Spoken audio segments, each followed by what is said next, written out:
Jackie's not here yet.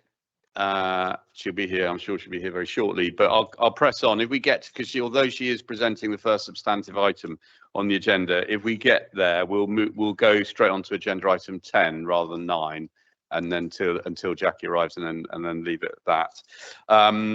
Right. So first of all, a few announcements, mainly for those who are online.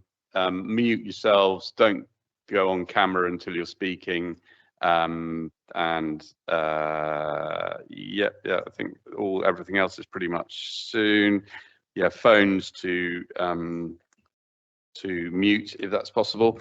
Right, okay, excellent. Agenda item 1, apologies. I've got apologies from Cheryl Cottle-Hunkin, and Michael is attending online. Good to see you there, Michael. Declarations of interests. Remind members to declare interest at the appropriate time in the meeting when the item is taken, or if you want to declare any interest now, that's fine. No, okay. Minutes. Are you happy for me to sign the copy of the minutes for the previous cabinet meeting as a correct record? Happy to move, Leader. Yeah, good. All in favour. Excellent. I will do that. Items requiring urgent attention, none to my knowledge. Announcements, none to my knowledge. Petitions, none to my knowledge. Questions from members of the council, none received. Questions from members of the public, none received. Agenda item 9, Jackie's still not here, so we'll move on to agenda item 10, which is the Malcolm Newtown and the wider East Devon Growth Corridor governance arrangements. Paul, I believe you are leading on. Yes, I'll take this on. Thank you, Leader, and I'll be brief. Hopefully you've all managed to read the report. Just a little update that's from the headlines, really, which is you will have seen about 10, 12 days ago now that the government announced 7 new towns, not the expected 10 or 12 even, that would be in their new towns scheme. So Malcolm was not included in that 7.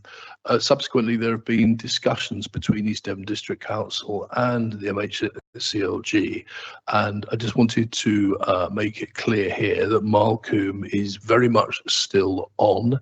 MHCLG still support it, and there will be many ways in which they offer tangible support, working with the many authorities involved and with Homes England and so forth to ensure that it does get developed. So that's a very strong message that MHCLG want to put out, Homes England want to put out, certainly East Devon District Council, where I'm the leader, wants to put out as well. The essence of these governance arrangements is it's arisen from the perception that the way in which the new town of Cranbrook was rolled out really from the beginning of this century all the way through to when it was very much in an apple in everybody's an idea in everybody's brain, and then started to be delivered around about 2010.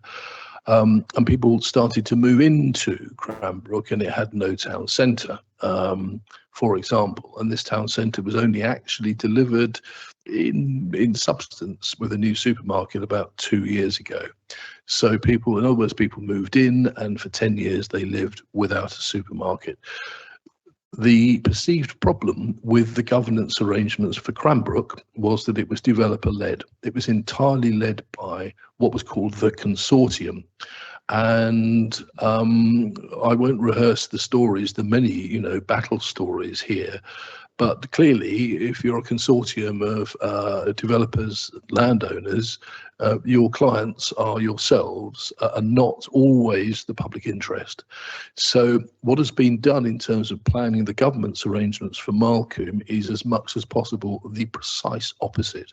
So looking at ways when some of us were young or some of us weren't even born, the classic new towns were developed after World War II. They were very much civic, very much town hall led, albeit working very closely, obviously, with landowners and developers as well. So that's what this report reflects, committee. A near identical report was passed at East Devon District Council last Wednesday, so very happy to commend it to you here, take any questions and so forth. Thank you, Chair. Thank you very much, Paul. Members, any questions, queries? No. Michael, Andrew, anything to add? No. Okay. Denise. I feel like I ought to ask a question. Councillor Arnott, just checking, as leader of East Devon District Council, how are you covering yourself in this? So if you look at the recommendations, actually Simon, as cabinet member for assets and resources, is this council's representative on the joint committee. I will be there on the interim growth board for the council, and there'll be somebody else on the interim growth board for East Devon District Council. And of course, you know, one may not be in office in either of those roles come May anyway. No, good point, and thanks for bringing that and clearing it up so that's in the public arena. Any more questions, comments? No. In which case, Paul, are you happy to move the recommendations? Happy to so move, Chair. Thank you. And can I have a seconder for those? Dan, thank you. All those in favour, please show. Thank you. Agenda item 11. People first. Simon, over to you. But if I can move on to actually talk about the report that's in front of us, give you a little context. The People Strategy has been in place since September 2023. And as we near the halfway point through its third year, it's helpful to remind ourselves about the key priorities for the People Strategy. Its introduction marked a deliberate reset in how we invest in, lead, and support our workforce as a critical enabler of service improvement and organisational resilience. It is to ensure that we have the appropriately skilled and talented people we need to deliver services to our communities, both for now and in the long term. Strategy also provides a framework to enable a positive workforce culture and support improved performance. We know that significant change is on the horizon through local government reorganisation. And with this scale of change across the workforce, it's important now, more than ever, to retain our talented and experienced employees throughout the period of uncertainty. Throughout the large-scale level of change, they will need to continue to deliver key services to the people of Devon, as well as support the transition into the newly agreed structure. All actions already implemented and planned to be taken within the third year have been designed based on feedback from our employees. For example, the results of the 2024 People Survey were helped to shape our new learning and development programme, our wellbeing strategy, and the introduction of our first annual staff celebration event, which is due to happen at the end of this month. As the Cabinet Member for Assets and Resources Organisational Development, I closely monitor progress of the action plan and the impact it's having across the organisation. I'm particularly pleased to identify progress in a couple of key areas, and I'll just highlight three for you. There's been a further increase in staff recommending DCC as a good place to work since last year, and this is up by 12% to 77%. There's also been an increase in the number of employees feeling either satisfied or extremely satisfied within their role. This is an improvement of 18% compared to the year 2024 survey, and has moved from 60 to 78%. We've also seen a continued strong level of engagement with our employees, with the People Survey response rate at 52%. If you are questioning that, this is similar to the previous year, but please bear in mind that the last People Strategy in 2022, there was only a 32% uptake. So this is very positive, good news. I have to say it was encouraging visiting the directorates on the 2 directorate days we had a couple of months ago and seeing the enthusiasm that was spreading around the room. The report asks Cabinet to agree the progress made since the last 6 months update. It also asks that the People Strategy in its current form is extended until September 2027. This is to enable some of the activities to embed further as well as provide the opportunity to evaluate the impact that some of the actions further as well. It would also not be appropriate for a timing perspective in the light of the pending decision regarding LGR to create a new strategy when it is currently unknown as to the shape and future workforce across Devon. At this point, Leader, with your blessing, I think we should hand over to the Director of People and Culture to add further information and context. Maria Chakraborty. Thank you. No, thank you, Simon. Yeah, of course, Maria. Thank you, Chair. As Councillor Clist explained, the report outlines the impact that People Strategy has had. So that's detailed in section 3.9, but in the appendices, you'll see in Appendix 1 the details of each particular action and the progress in relation to each. But what we wanted to focus on in the report is the impact it's had on staff. So just to kind of draw attention to some specific measures in relation to a stable workforce, our turnover levels remain consistent at just over 11%. Our ability to attract new people to Devon County Council, we introduced a new Do It for Devon brand 2 years ago, and in the first year there was a 23% increase in applications. That has increased by a further 12% again, which is excellent. Those of you that are in the different scrutinies will have seen, specifically in relation to children's recruitment, we'd started with 51% permanence level in children's services 2 years ago, and that's now at 86%, which is excellent. To draw your attention in relation to succession planning, apprenticeship numbers have increased from 185 to 277, which is fantastic.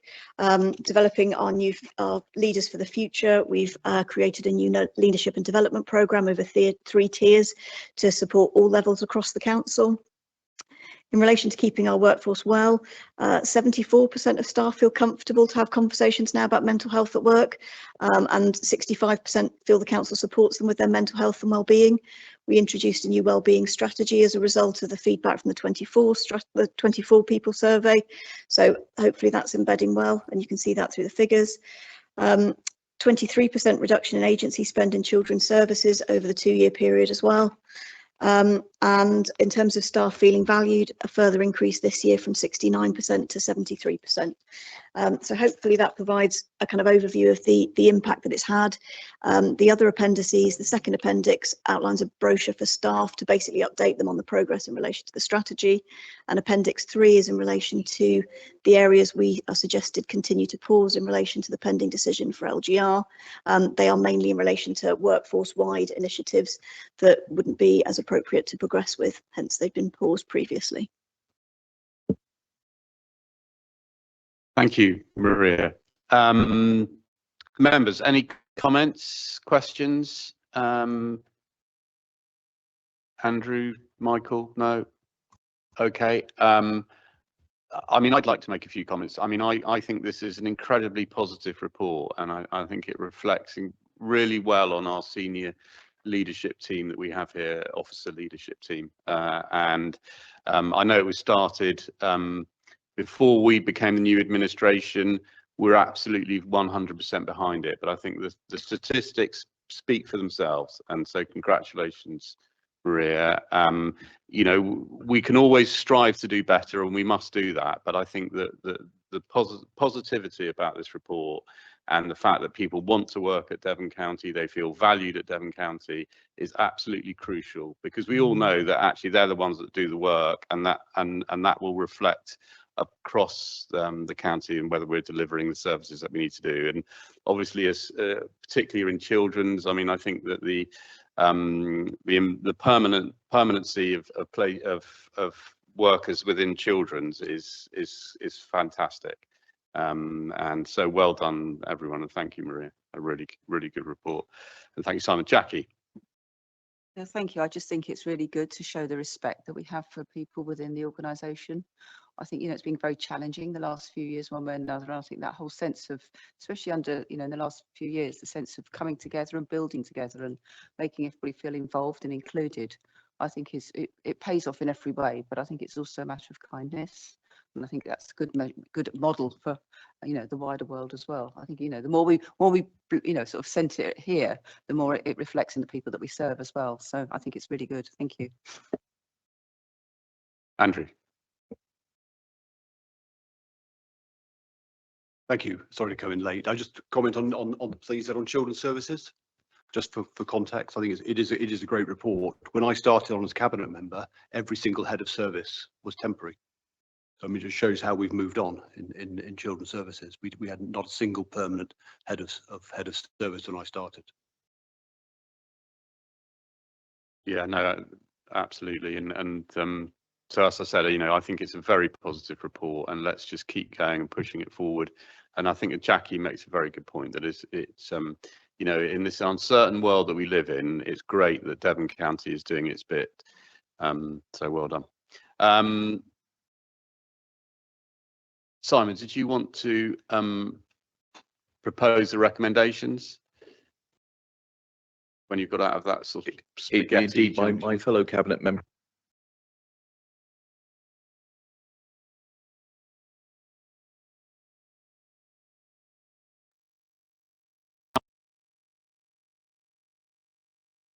Oh, it is working. Sorry. Fellow cabinet members are doing their very best to put me off, and there are some technical glitches.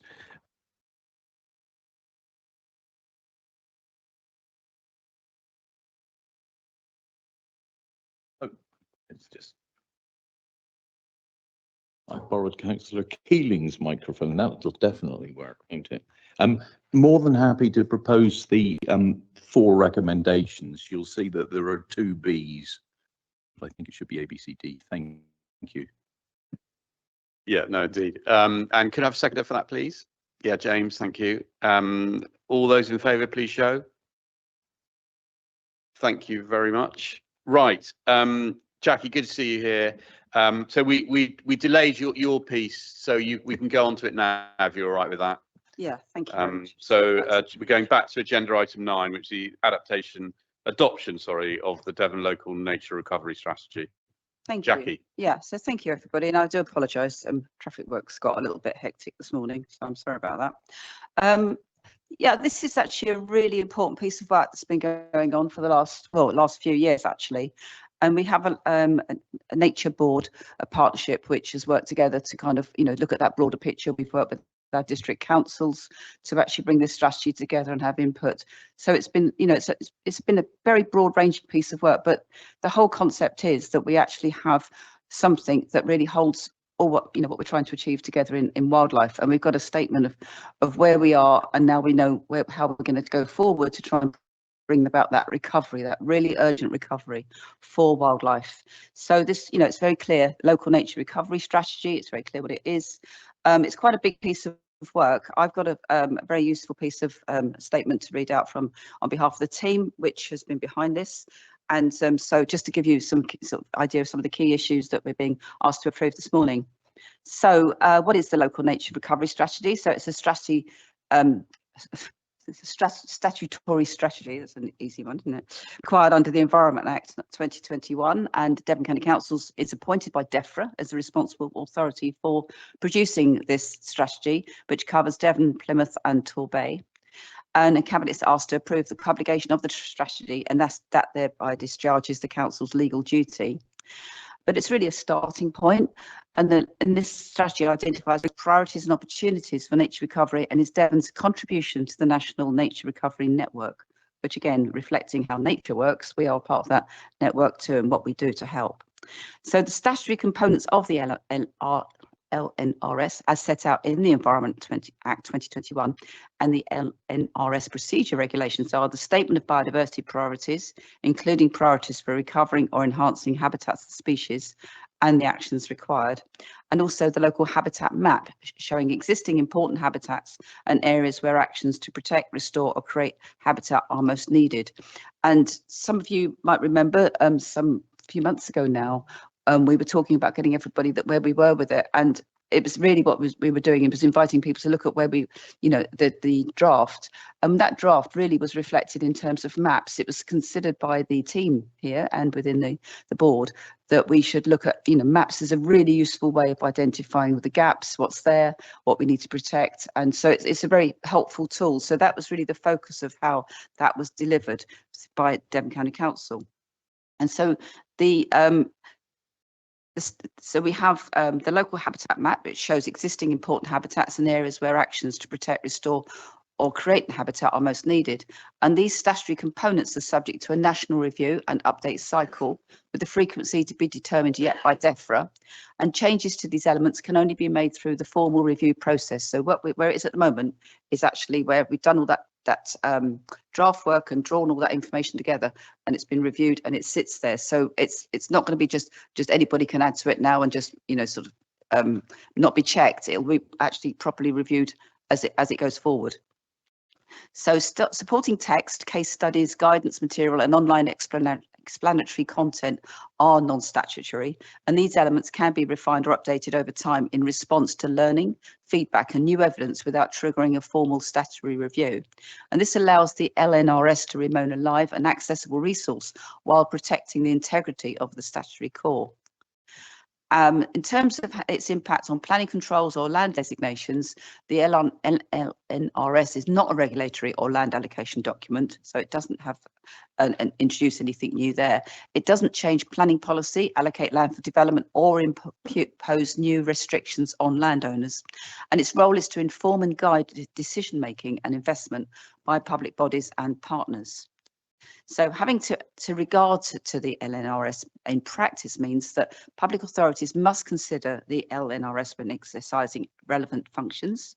This doesn't mean that the LNRS overrides other statutory duties or plans, and decision makers retain discretion to balance nature recovery priorities with other policy objectives such as housing, infrastructure and economic growth. And we hope it has a strength in that. That's always been, I suppose, the fear, if you like. And how was it developed and consulted on? So I just gave a brief outline there. It was developed and collaboratively with local authorities, environmental organisations, land managers, protected landscapes and communities.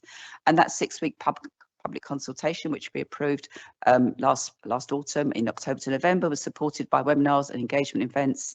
And it was that feedback that informed refinements to what we see today to be approved. So we're fulfilling a statutory duty under national legislation. We are through this providing a shared evidence base to coordinate action and investment for nature recovery across Devon, and it supports alignment with climate resilience, flood risk management, water quality and access to nature objectives, which are all really important. And Devon County Council will retain responsibility for monitoring and reporting in line with national requirements, and obviously that will change as we change potential with the unitary. And delivery will be led collaboratively by partners, communities and land managers.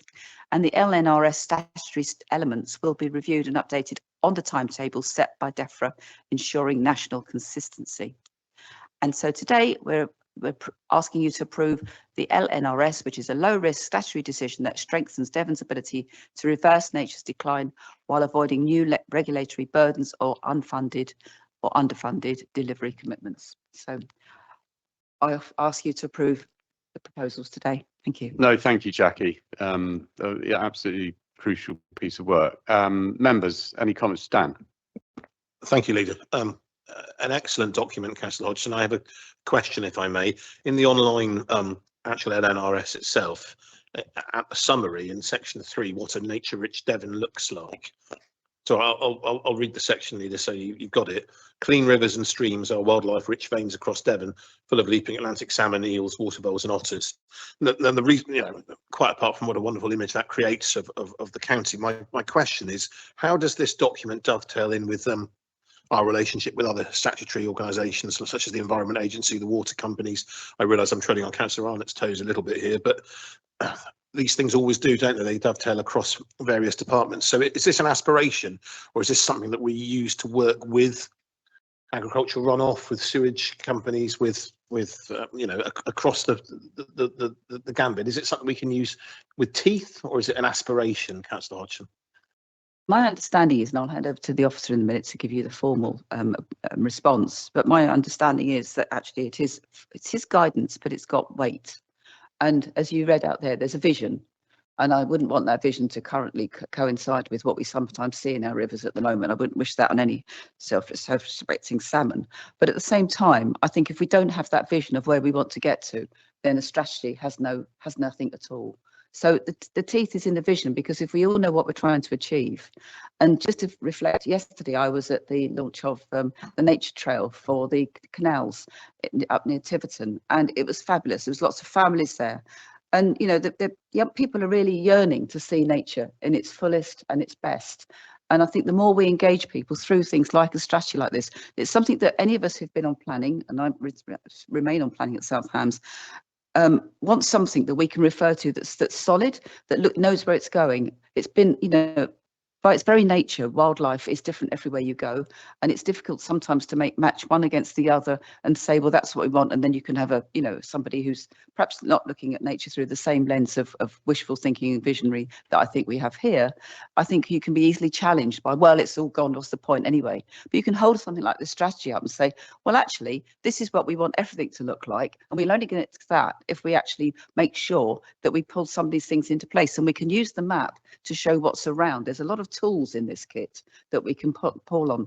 But in terms of other statutory bodies, as has been said, you know, things like planning, we can only give guidance, and unfortunately for me that's often a weakness, but I think there's a lot of strength in this. I'll hand over to the officer maybe to give a little bit more firmness on exactly where that interface crashes, if you like.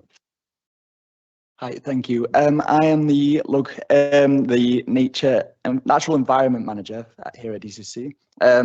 Yeah, I can second what you're saying, Jackie, definitely. But the LNRS in itself has engaged all of those people you've sort of spoken about going through the strategic stage. We are now passing over into the delivery phase. That delivery will be based with the local nature partnership.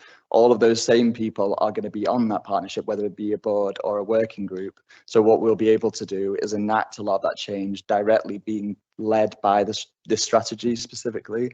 That's on several stages of government, arms and bodies, all that kind of thing, Forestry Commission, Natural England. So yeah, as we transition over to that delivery phase, this will become the kind of document we look to sort of guide us.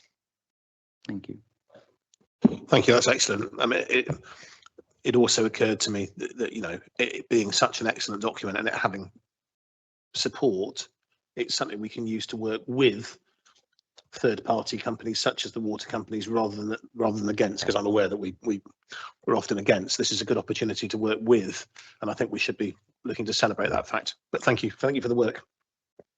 If I may just come back, I mean, one thing that is often used, and this is something that actually is part of it as well, is how we use indicators, because often within wildlife we look at indicators. To one indicator shows that maybe there are other things might be present or not, or whether things are increasing or getting, you know, changing quite a lot. And I think that's something I would really, you know, encourage everybody to get a bit of a grasp of, because it's really useful. It's a really useful way of understanding how nature, you know, declines or how it flourishes, and those indicators are really key in this. So I think when we find it, maybe it feels like it hasn't got strength, it's got strength in the fact that, you know, that will support people like citizen scientists to come in and give us more information. So, you know, it requires us to actually learn quite a lot, I think, about nature. But I think it's the sort of thing that in some ways we've got a kind of an inherent interest. So I think it's something that is, and I think this is a really important part of that. Sorry, I'm just going to quickly bring in Paul, because just a few comments about the water, and then I'll come to you, Denise. Yeah, well, just thank you. I think it's an excellent report, excellent aspirations, obviously. I think it needs to be more widely shared. I think particularly we've got the water conference in November. This goes to Dan's point about the EA and Southwest Water. But I think the point actually I wanted to make was not so much about water, but just that noting that this is something we're doing with Plymouth and with Torbay.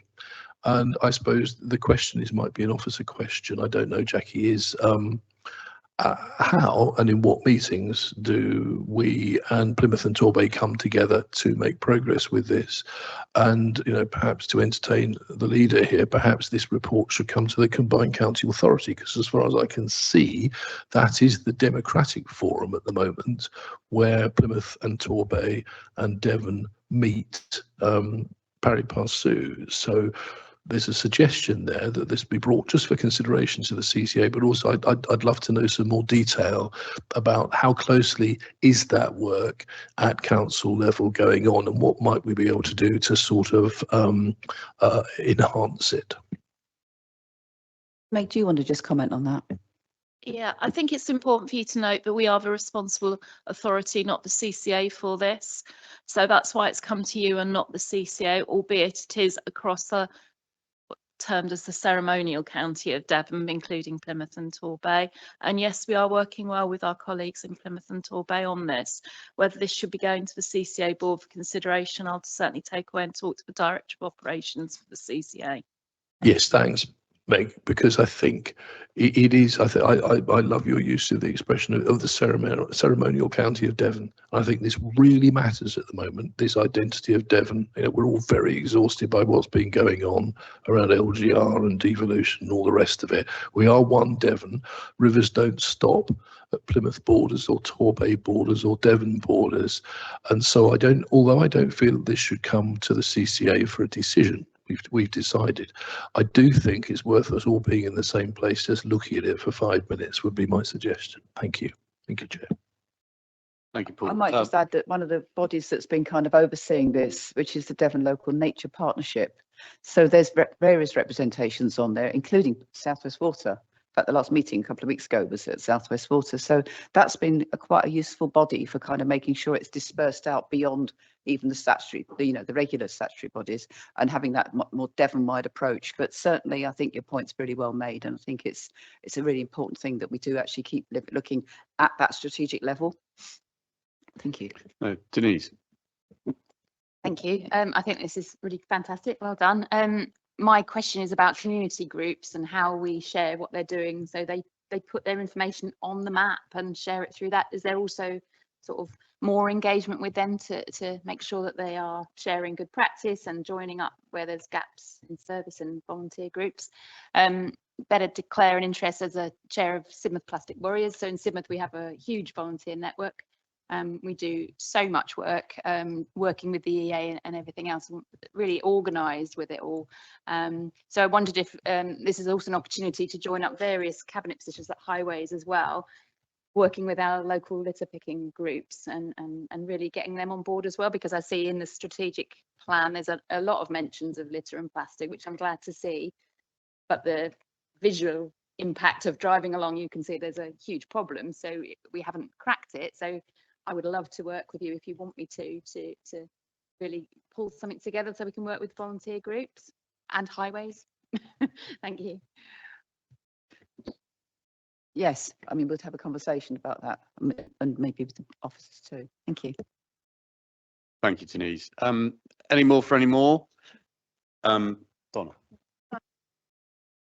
Having received the statutory communication about this in terms of her responsibilities, I suppose I just want to raise a few questions about whether we have a gap here in terms of section 2.2, where we've got a target clearly set out to create or restore 250,000 hectares of wildlife rich habitat, which is also picked up in the impact assessment. So I suppose my question mark is in terms of our performance framework, that sounds like a target from government. So one, I'm interested in the monitoring reporting of that target. And I've heard this morning we're on to delivery plan now, but I'm trying to join the dots between because it's a statutory responsibility set out, how that will be lifted up into the performance framework that we have been developing as we've been going through this year.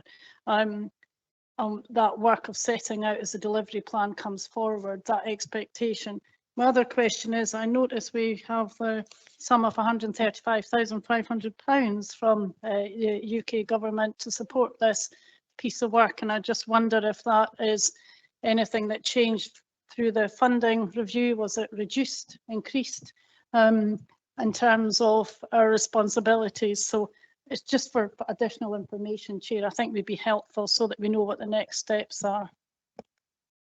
Thank you, Donna. I'll go to Meg. You get to answer that. Yeah. The financial one as well. Can you? Yeah. Has So Matt given you? Let's start with the finances. I know where to keep my colleagues happy. That's unchanged. So that's still there. In terms of performance, I think we're looking now at the next level of the performance measures. And we can certainly put forward something on this line in terms of performance going forward. So We're now looking at the performance behind the measures, is it? Yeah, sorry, I'm looking at Kerry to help me out there. But that's what we're looking at the moment as directors, about how we can then feed into the next level down on the strategic plan. No, thank you for that, Meg. I'm assuming that the 250,000 hectares is countrywide, not just Devon, because it seems quite a big area. Yeah. But I think if we're doing our bit, and can I just say, I mean, for example, I know that in South Hams we've just bought an area of part of the community woodland, so the districts are doing their bits as well, and I think that should tie into any KPIs that you've got on that. Richard.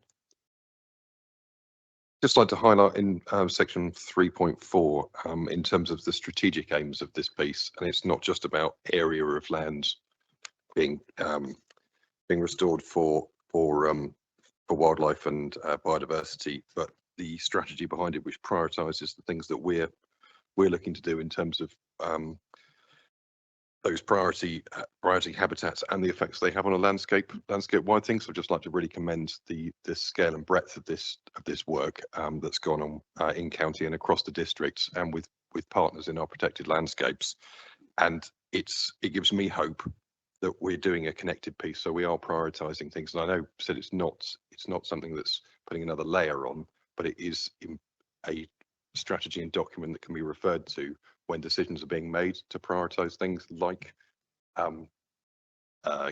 river catchments, which then have knock-on effects for how we live as well in terms of water quality. So just really wanted to commend that piece. That's the exciting bit that I find in it. Thank you.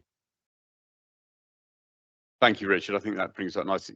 I mean, Jackie, just before, I mean, I think that it's crucial that at a time when we are seeing lots of environmental criteria and protection watered down, that we're showing that we absolutely take it very seriously. And I appreciate that it doesn't have some of the material bearings on planning applications and things like that, but it will all help when people are taking decisions about, you know, how much weight do they give to environmental protection, biodiversity, net gain, and things like that. So I think it's absolutely crucial, and I commend the piece of work. Simon, did you want to?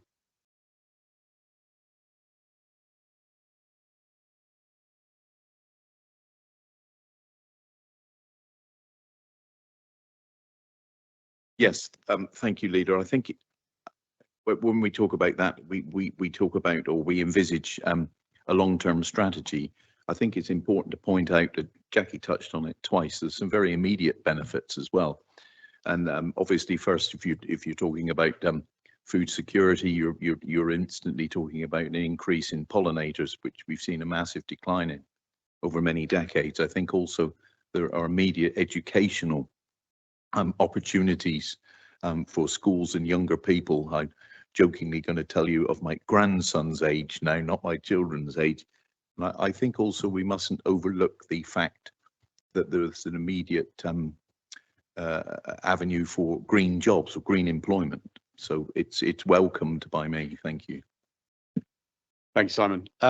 Jackie, yeah, just come in, and then if you're happy to move it, that would be great. Yeah, absolutely. No, I was just going to say this thing about the habitats that has been raised, and it's a really important way of understanding nature and the ecosystems, because you've got smaller bits and then they're part of bigger bits, etc. And as has been said, that fits right into all the landscapes. And you know, the whole, this was actually as part of the thing I said earlier, which is it's accommodating issues and bringing them together and how they reflect in terms of climate change and flooding, all those things. And we can do a lot with using nature, working with nature to address flood management. A lot of the local, natural flood management systems that now some of our flood team here are working with communities and parish councils where there's been quite a lot of flooding. And we know that by the very nature of our topography in this county, that we can actually do quite a lot just by working with people to strategically plant trees, perhaps not where it can intuitively we'd plant at the bottom right by the river. No, you plant them a bit higher up and stop the water getting too fast. You know, simple things, but it's actually bringing those people together is actually a really positive thing, because it's all good for their well-being too. So, you know, there's a kind of element of what's not to like, but it's also a deepening everybody's understanding of how really important it is to look after our sort of nature, our wildlife, our habitats, and understand that, you know, once you start to fragment it too much, sometimes it's going to be really challenged to recover. So working with, you know, the wildlife areas that we know and giving them a chance to have buffer zones and be looked after, and not just a bit of old waste ground in the corner we can just keep squeezing and then just put a bin on it. Actually, maybe that's quite an important little oasis that can be, you know, worked on. So yeah, I so move the recommendations. Thank you, Chair. And can I have a sec? Denise, happy to second it. And just to say, I mean, the Chief Executive Don has just said to me, I mean, a lot of what of our aspirations and vision here will depend on funding. And we do look to central government to support us with that. I know there are pots of money and grants available, and we must work incredibly hard to try and access that for Devon so we can deliver much of this plan. Right. So it's been proposed and seconded by Jackie and Denise. Can I see all those in favour, please? Thank you. Right, we'll now move on, jump again up to agenda item 12, which is the motions. So 12A, which is the motion about fair trade. Thank you. So I hope you've got in front of you the recommendations that we're making, that we will be making to full council. Just for people who don't quite know the procedure, what's happened here is we have motions that come to full council. Some of them are debated there and then at full council. Others are referred to cabinet, which gives us the opportunity to particularly if there are financial implications or resource or capacity implications, gives the opportunity for officers to work through it. And then the cabinet makes the recommendations that you will see printed here, and we send that back to full council and hope that they will support that. Obviously, there's chances for amendments. But so the first motion on fair trade, and you've got the recommendations that we before you that we would that I'll move that we take to full council. Graham, I see you're online there. Did you want to speak to this? I think you seconded the motion, didn't you? Or was this one that you proposed? This is one that I brought, Leader. Right, Graham, if you want to just make some comments, and particularly in reference to what we're recommending to Cabinet and whether you're happy to support that. Obviously, you'll have another go at full council as well. Thank you, Leader. So I'm happy with the Cabinet recommendations on this. I would feel that obviously there is previously, as people will know, Devon's been fair trade county status since 2007. It does require renewal of this status because it is a quiet soft power thing. It's part of Devon's way that we project our values across the international stage. It's fantastic. I would really push councillors to use their grant funding to support this motion, and I would really push fair trade organisations in different parts of Devon to try to get in touch with their county councillors and their district councillors to get grant funding to just take this forward, because it's a really useful organisation and a really useful thing that we can do for not only Devon but really for producers across the world. Thank you. Thank you, Graham, and good to hear you, and hope you're making a good recovery. So yeah, any other members wish to say things? I'll come to Jackie first. All right, Andrew, do you want to go? So I was just going to say that I've been involved in fair trade for years. There was the first fair trade town in Ireland was in Clonakilty. That was part of that back in the 80s, I think it was. And what's interesting about it is we think about it's something about over there, somewhere else that we're giving opportunity for people to earn a good wage and have some good, community payback from, having their work supported and a fair price for what their work is. But actually it works both ways. We can actually look at it how we can actually have fair trade in our local towns and local systems and local farmers. And I think it's, if we start to really think about it, people should get a reasonable wage for doing hard work. Then it works everywhere. And I think it brings that awareness by looking at it at distance and then looking at it at home. In Devon, I'm very aware that there's a team here who've been doing work for years and have done some really interesting conferences. And my experience in Totnes, which is a fair trade town again for a long time, is that those conferences can be held locally and the team will support that. And we've done children's conferences, like both the primary school age and secondary school age, and brought people across from various countries where there's, particularly in Africa, where there's been quite a lot of fair trade investment by some of the supermarkets. I think Sainsbury's, for example, has been one of those, and Waitrose, and where they'll actually sort of fund somebody to come across as a farmer and talk about it and bring some information. So it's a really interesting way, actually, of bringing a number of sort of sometimes quite thorny issues together, and people having the opportunity to understand more broadly, where food comes from and why it's only fair that somebody should get a reasonable payment for what they produce, and if it's an organic and a well-made product, it should be fairly done, rather than, to be frank, listening to the opposite of that, which is the supermarket crushing of prices abroad and at home. So I think this is a really important thing to renew. Thank you. And thank you to Councillor Bell for bringing it forward. Thank you, Jackie. Andrew, you wanted to come in, didn't you? And then I'll come to you, Richard. I think many years ago, this came under my cabinet role. I just wonder which cabinet member is in charge of it now. And following from what Councillor Hodgson said, we used to, in fact, sponsor a couple of farmers to come over. We had a fair trade week, I seem to remember it was. Do we still have a fair trade week? Yeah, no, Richard will come in. Is it, do you cover this, Richard, or no? No, you don't. No, I don't, but it must be Simon. With no, I think it's Cheryl, actually. Yeah. Yep, very much involved. There is a fortnight, actually, not just a week, down in Teambridge, the Deb run, can I say that?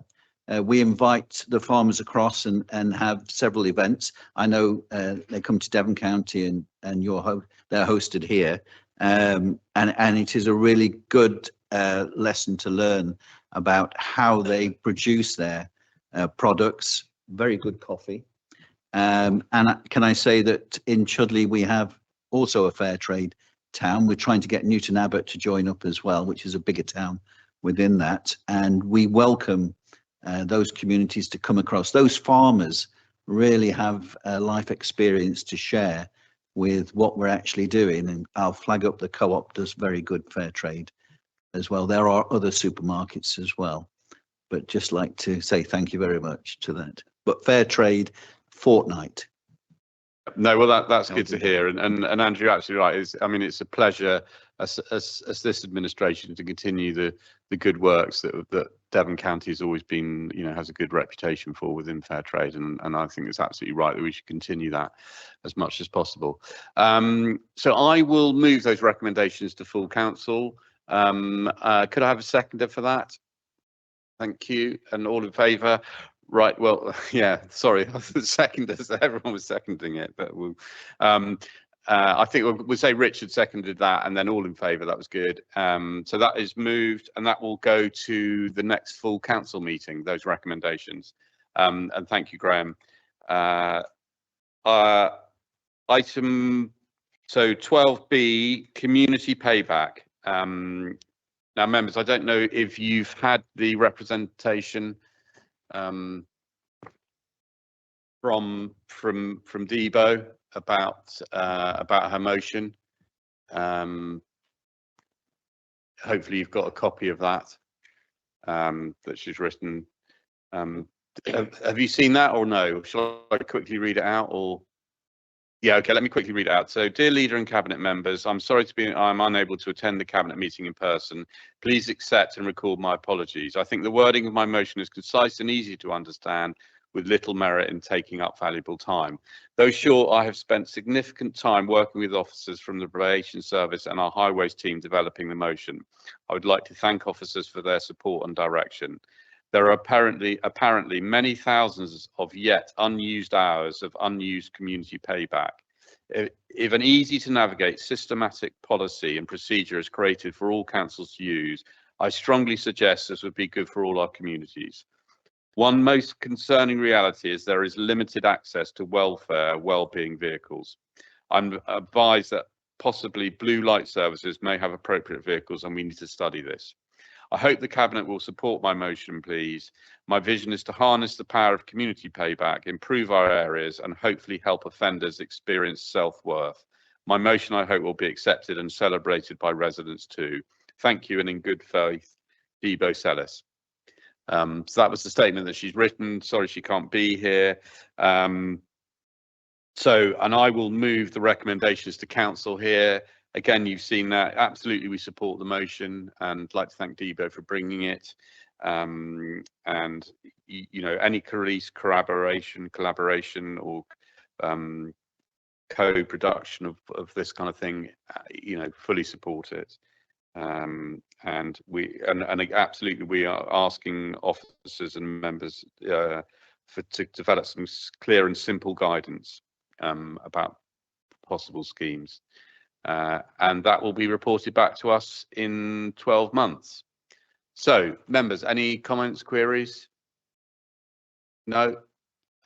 Jackie, yeah, and then I'll come to you, Dan. I just think it's a really good thing to participate in, actually, just to support, you know, community payback with people that need another chance. I think it's really positive. Thank you, Dan. Very happy to second this. Okay. I think it fits really well with the notion of the parish protocol as well. It's another example of using available work that's out there. This in a good altruistic, serving the public cause as well, albeit through, you know, restorative justice. But either way, if the public benefit as a result, it can only be a good thing, Leader. Yeah, no, I think that's right. Denise. I do support this. My only tiny nagging thing is about when you're doing litter picking. People often, I've had comments before about, you know, what have you done kind of thing. It's a kind of a negative thing about a punishment. I just want to make sure that it's a positive way of doing it, and it is restorative justice, and the reason for doing it is really important as well. But not to make other people who are already doing litter picking, making them feel in some way that it's a punishment or negative, because it's absolutely not. I'm absolutely addicted to it. So I hope that we use it as a positive thing. Sorry. Yeah, no, I you know what I mean? Yeah, no, I do, Denise. I mean, I pick on that, but I think the point that Debo made in her statement about that, actually, not only is it, you know, it's great that we can get things done, but also that the self-worth of people, the sort of rehabilitation, I think is a crucial part of it. And yeah, so not just litter picking, but other things. Getting out in nature, the positives of that, and engaging with their community. So it's not, you know, absolutely back it as long as that's in the forefront. No, well, yeah, no, and thanks for raising that. Right, so I proposed it, seconded by Dan. Are we all happy for that to be recommended to Cabinet? I mean, to Council? Yeah, thank you. Right. 12C, addressing the crisis in community pharmacy access across Devon. Steve, you're here. Do you want to crack on with that? Yeah, thanks, Lydia. I'm happy with the recommendations, but I would like to speak to this matter, if that's okay, just to get some important facts and figures on record. Yeah, no, absolutely, Steve. And then obviously this will be recommended to full council, so you will have another opportunity there. Absolutely. So imagine you're unwell. You need your medication, you due on a queue at your local pharmacy, and you wait. An hour passes, then two, then finally you reach the counter, only to be told, sorry, we don't have it, come back in a few days. You go back, it's still not there, or there is no pharmacist, and repeat. Well, it's not hypothetical. This is happening right now to real people across Devon. In January, I chaired a public meeting in Tiverton. What I heard was both inspiring and deeply troubling. Inspiring because our community showed up in force, determined to be heard. Troubling because of the sheer human cost of what's happening. A local surgery in Tiverton shared their patient impact assessment. The numbers are stark, nearly 3,000 responses, 35% unable to buy basic over-the-counter medicines locally, 30% unable to access pharmacy services at all, and 301 responses, that's 10%, indicating potential patient harm. Missed medications, worsening symptoms, people ending up in urgent care because they couldn't get their prescription filled, and a 10% increase in GP appointments as a direct result. That's not sustainable. But Tiverton is not unique. This is a crisis unfolding across Devon and across England. Last year alone, 436 pharmacies closed permanently, over 13,000 temporary closures. The most common reason, not enough staff. The National Pharmacy Association warns that 63% of pharmacies fear they may close within the next year without more support. And here's what makes this even more troubling. This is closures hitting the most deprived communities hardest. Over 40% of high street pharmacy closures in the last 10 years have been in the poorest 20% of areas. Community pharmacies aren't a luxury. For many, especially the elderly, disabled and vulnerable, they are the front line of healthcare. They're often the first and only point of contact. When they disappear, health inequalities widen.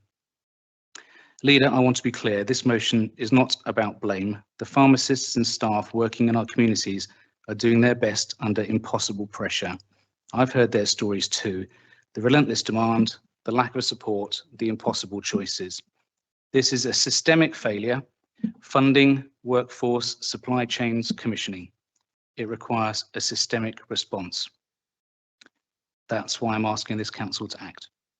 Thank you. Thank you, Steve. I think, you illustrate exactly the issue that we're facing in many of our rural communities. Members, any comments, queries, questions? Andrew. May I ask a question? Of course, of course. I agree. I mean, must be terrible. What about, I thought people could get their prescriptions delivered if they wished. Does that overcome this problem or not? Is that in addition, or does it not work? I don't think you can answer that. Steve, you may know. Can I make a comment on that? Yeah. Yes, please do. Absolutely. A lot of people have turned to online pharmacy to get their medications, and it's a valuable and rapid way to get hold of them. The problem is when you turn to online pharmacies, it means you lose your local pharmacies.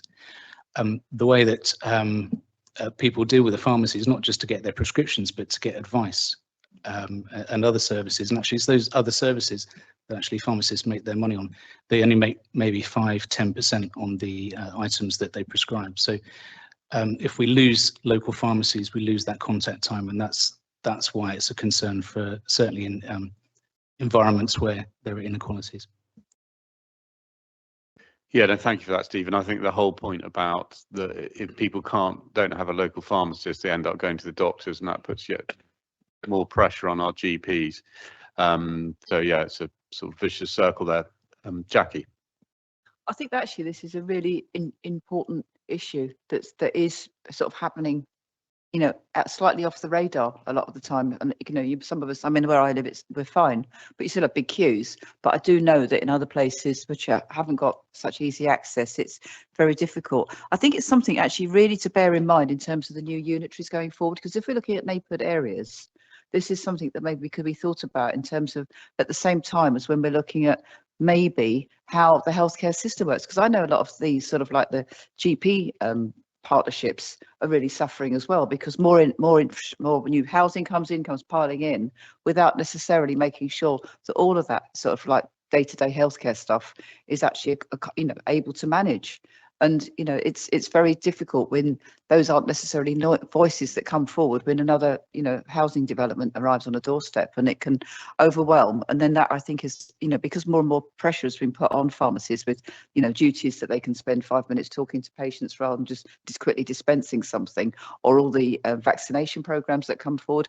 I know to some extent there's probably been an opportunity there to put some more money into the pharmacies, but nevertheless they aren't all really kitted out to do it, and I think some of them just really struggling. So it's not surprising that some of them are just falling under the crush. So I think it's something that we should be very, very aware of as we go forward, and with the the new unitary, maybe as an opportunity to have a bit of a reset. But in the meantime, certainly I think we need to note what's going on. Thank you for bringing that. Yeah, thank you, Jackie. Thanks for bringing it, Steve. I mean, did you want to say anything, Steve? No? Thank you. Just to thank you, Councillor Lodge, for bringing this. It's in the report, but we have had a number of conversations at the Health and Wellbeing Board in relation to access to pharmacy, and the ICB did present their community pharmacy strategy.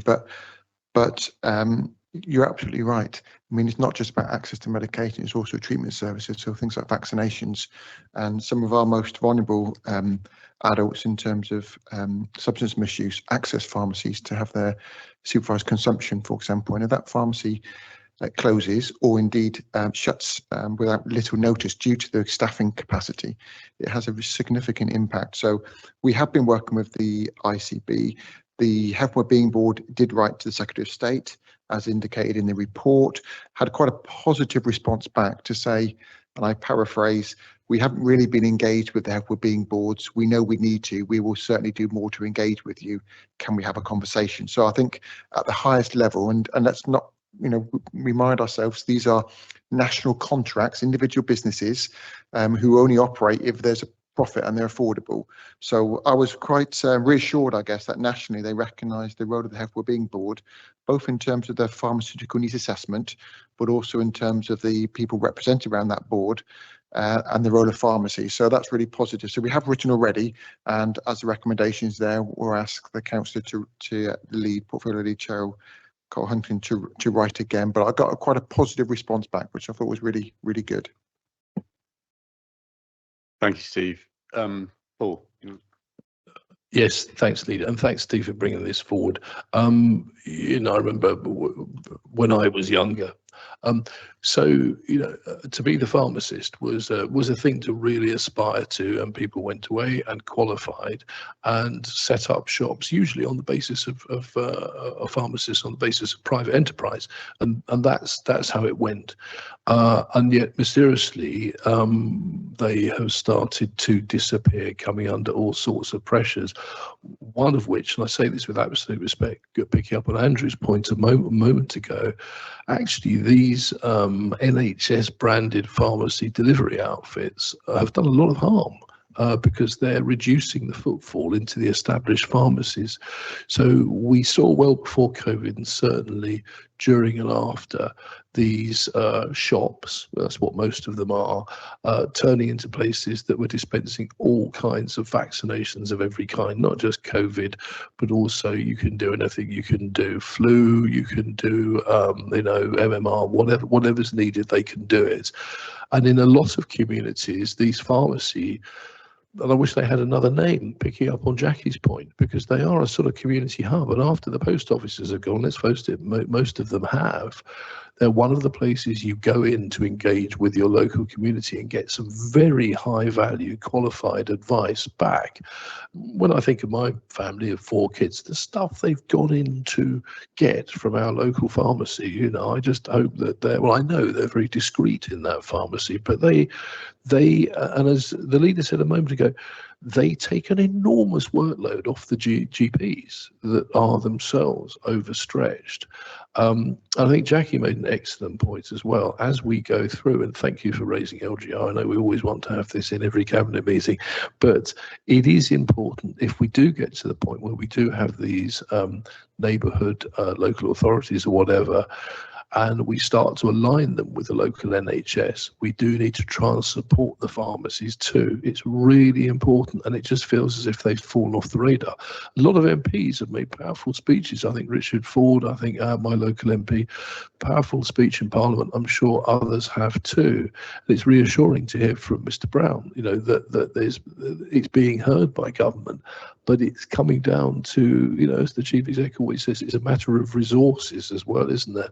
And the thing is, with libraries, there's a lot you can do to support through local community voluntary endeavour. You cannot run a pharmacy like that. You can't have a day where somebody comes in, well, the pharmacist's not in, but I think you probably need these ones, the pink ones. You just can't do that.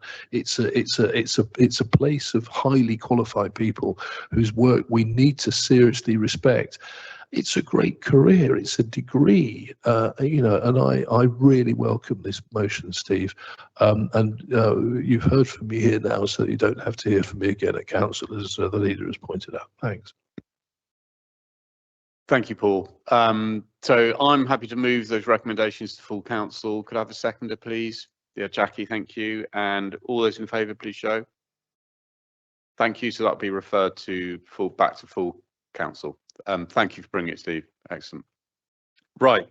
So agenda item 12D, protection of residents, the Highways Authority. And I see Edward's online, Councillor Hill. So I appreciate that within the recommendations that we're putting forward to full council, it's not going as far as you would have liked. And I understand that. And I've certainly had plenty of emails from residents who I feel incredible sympathy with, that they find themselves in this awful position. But, you know, in the end, we need to be careful about setting precedents, and this is not our battle to fight, unfortunately. Anyway, I'd just like to hand over to Dan first, if you could just sort of surmise why we've come to these conclusions, and then I'll come to you, Edward, if that's okay. Yeah, look, absolutely, Leader. And I too have had emails, and I have enormous sympathy for anybody who finds themselves in the position where they live on an estate where the roads have not been adopted. But I think there's a couple of things we've got to make really clear. I mean, the title of the motion: protection of residents, the Highway Authority, and the public purse. And I think that last point is really key to this, because however much sympathy we might hold, this council is not the lender of last resort. And nor is any other highway authority in that position across the country, where this case sadly will be happening over and over in other places as well. I mean, the fact of the matter is, you know, the situation is such that if we adopt at this stage, which is what residents would like, we'd be liable for any, for maintaining the foul and the storm drainage if it failed. And that's simply, Cabinet colleagues, that's not our statutory duty. The situation has to be put right before we can adopt, and that's the case in every development across Devon and indeed across any highways authority. We would be grossly negligent in our duty to the taxpayers of Devon as a whole if we were to take on board assets that are not in a fit state to be adopted. And it really is that simple. Everything else stems from that. None of that changes for a moment my sympathy to residents, nor indeed my sympathy to Councillor Hill in bringing this in the first place, because, you know, the motivation is pure and entirely justified in working, you know, for the best, in the best interests of his people, exactly as you or I would do, Leader, for our own people. But unfortunately, we're at something of an impasse here because, you know, there hasn't been a regulatory failure on part of the county council. Once the drainage is adopted by the water authority, the council will be able to call in the bond that exists as necessary to complete any highway remediation work and adopt the highway. We're in a position that we can do that, but we cannot do it until other people have basically picked up their failures. And, you know, in this case, it's the drainage has got to be adopted by the water authority before we can adopt the highway. And we're not the water authority. It's not our responsibility. Again, I reiterate, I have an enormous sympathy, but it's worth emphasising again. You made a point about precedent in your opening remarks. This wouldn't be happening in one estate. It would be happening in numerous estates across Devon and moreover across the country. And councils do not have the finances to step in and fill that gap. And actually, sometimes we have to make hard decisions, and morally, it isn't our position to do so either. Where the recommendations to the notice of motion are correct, in that what they're talking about is, if you look at B, we note that potential changes to highway and drainage adoption processes will be monitored, including any government response to the recent consultation on reducing the prevalence of private estate management arrangements. That's what's key here. Actually, it's the government that have to step into this space, and it's the government that have got to put an end to this practice of leaving people high and dry. The county council on this occasion, Leader, I do not think can step in and fill the gap. No, thank you for that, Dan. That was clear. Jackie, I'm going to ask Ed if you want to come in first, and then I'll come to you. If you're there, Ed, you're on mute. Hello. Yes, I'm here. I expected recommendations along the lines of those that you have put forward. The motion was hopeful that the council would assist in funding this one estate that this has happened to in Devon. I'm aware that it's happened to 5 others, outside of Devon. But this is as a result of essentially a rogue developer that is essentially building housing estates, selling the final house and then going into liquidation. In this case, it just so happens that in going into liquidation, they left quite a large amount of work to be done on the drainage. So in the absence of the funding, I'd like, as the motion suggests, Devon County Council to explore whether there's anything that we could do to ensure that a sufficient bond or insurance is in place for developers that embark on these types of projects in the future, to ensure that anybody buying a house off plan in Devon is actually protected from this type of scenario.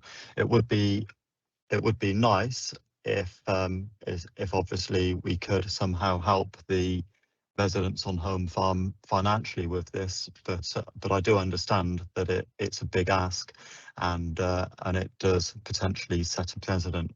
So I do accept the recommendations. I'm disappointed that that the signals are that we can't help in any way financially, but I would also like this to go to full council so that we can debate and discuss ways that we can prevent this from happening to other people, especially when you consider the amount of housing that's going up around Devon at the moment. Yeah, no, thank you, Ed, and I'm glad you appreciate the position that we find ourselves in, and well done for fighting for your local residents. That's absolutely what you should be doing. And I do feel from what Dan was saying that this is an area where government needs to legislate so that we don't allow these. I mean, the problem is if we start funding it, or a body starts funding it, it's a sort of free, it's a free check, isn't it, to all these rogue developers saying, oh, we don't need to do it because we know that someone will step in and do what we need to do. And so yeah, it's an awful position that your residents are in, Ed, and we do feel for them, and thank you for bringing it. I'll go to Jackie now. Yeah, thank you, and yeah, thanks Ed for bringing this forward. It's a really important. I've actually got a situation in part of my district council ward where there's a developer that's gone bankrupt, and it's left a right mess in the middle of a lovely area. It has been picked up actually by a housing association, so that's hopefully going to make a difference. But one thing I just wanted to really say was that actually this is a district council matter. We're not the housing authority, and they're the ones that set up the 106 agreements. And I think that's where some of this really lies. And I absolutely agree that something different needs to happen, because this effectively the privatisation of what ends up being public assets, albeit maybe still privately funded, but road highways, once they're there and people are living in a place, other people are coming and going on them. There's bits of green space that have to be paid for by management companies that the new residents pay for, but then they wonder why they're paying council tax as well. So it's really messy, I think, what's been going on. And some of the companies that have been managing it actually are pretty distant and aren't very helpful to residents. I've helped residents quite a lot actually trying to work through making the changes and becoming their own sort of like local group for this. But this doesn't get away from the points you're making about, which are the really expensive things that suddenly people, nobody wants to pay for, and understandably. So, I think what I would add is actually, if I may suggest as an amendment to this, is a point D, which is we recognise that this is a district council as matter as the local housing authority, and would urge them to look into what could be done under 106 arrangements or similar when developments are approved. And I would say, but I can't really put it in there, but I would say that perhaps what I would hope would happen is that they could take a deposit.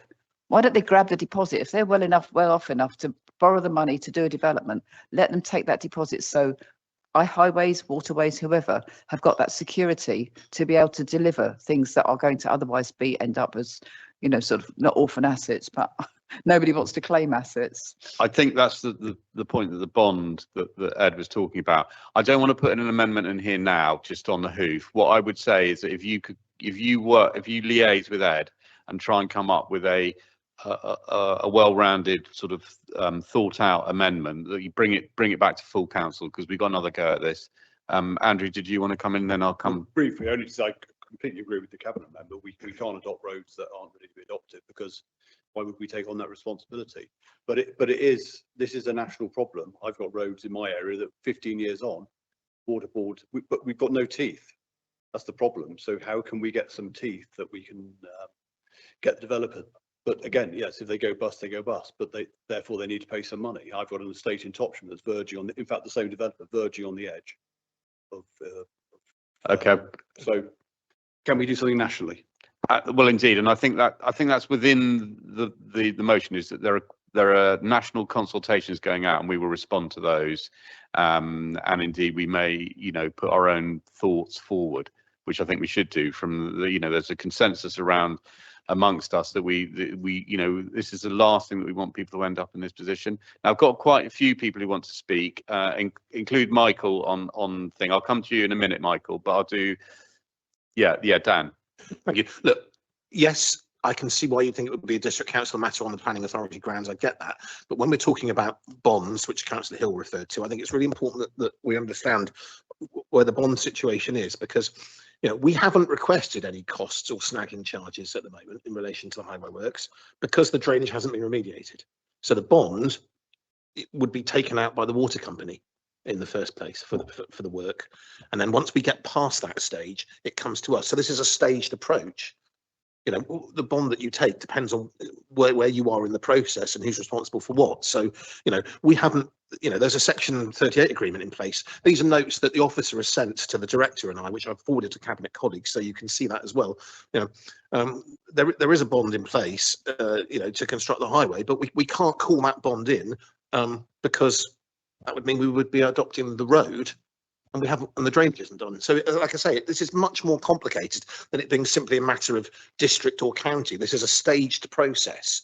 When the first stage is achieved, which in this case is the water company, we would then look at our bond for the second stage. But by taking our bond, we would have to adopt the road, and the road's not ready to be adopted. Now, that's not the residents' fault, but it comes back to what you've said and what Councillor Ledbetter has said, which I completely agree with, which is this is a national problem. We need the government to step in, because otherwise, as you've said yourself, it's just an invitation to rogue developers to go as far as they can possibly go and then walk away. No worries. The government has to step in, leader. Paul. Yes, thank you. Thanks, Ed, for bringing this forward. There are many of these in Devon. I can tell you, I know of 2 of them in East Devon, and it's outrageous. So, tough love here. I think good people are suckered into buying new homes that have got NHBC certificates, and they go, oh, that's great, that'll be okay. If that falls down in the first 15 years, they'll come and put the tiles up or something, they'll do all that, I'll be okay. If the electrics blow, be okay. No, those are useless unless they apply to the outside environment as well. Now, developers can go through NHBC and they can pay for a bond in relation to the works outside, including the sewers, the waterworks, and the finishing off the roads. That can be done, which then brings you back to the solicitors and the conveyancers who are involved in recommending to people that they complete on these properties, and they do not properly explain this risk. And I would say, some of the people involved, I don't know here, Ed, maybe have a chat with the person who sold it to you in the first place. You then get into another circle of hell, don't you? That quite often the conveyancing solicitors have been provided by the very building company that sold you the house. Oh, don't worry about that. We'll find you a mortgage. Oh, well, yeah, we've got a solicitor, Kev at the back, he can do that as well. So it's a terrible situation. I entirely endorse what Dan has said here. Government must legislate around this. Solicitors need to do their job properly. Buyers need to look into what the value of an NHBC warranty on a house is. And if you don't think it's going to cover the outside and you're not certain it's going to be finished before you move in or within a few months, don't buy the house, and that's the thing. And so, Leader, I refer you back, and you'll be delighted, not to LGR, but to the first item we took this morning about the future governance arrangements with Wildkip, because that's the whole point. That is what, as the public sector, we can try and do when you have these big developments coming forward, is to put in place governance so people can't get away with it. District planning authorities are, all of them would say exactly what we've all said here today. They do not, and Andrew said it better than anybody, they just don't have the teeth. They do not have the teeth at the moment. They can do all sorts of 106 arrangements in place. Very often you'll find that there's a whole load of welching goes on that.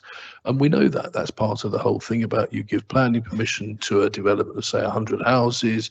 Oh, we're going to give you, 30 affordable. Oh dear, we need to negotiate that down to 20. And actually at the end of the day, it's 0%. And I've seen that happen where I live as well. So this is a pretty barbaric scenario for well-meaning, hard-working, quite often first-time house buyers, and the government must step in. So I hope, Steve Race, you're watching this, because you're the Labour Devon MP round this parts. Why don't you pick this one up?